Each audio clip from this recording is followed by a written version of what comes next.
Hi everyone, today we'll talk about how to solve the Facebook video lag.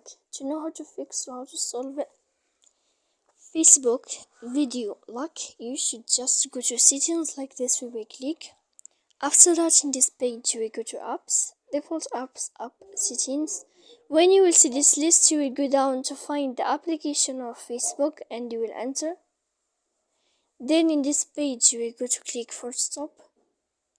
When you will end this, you will enter to storage. After that, you will click clear cache.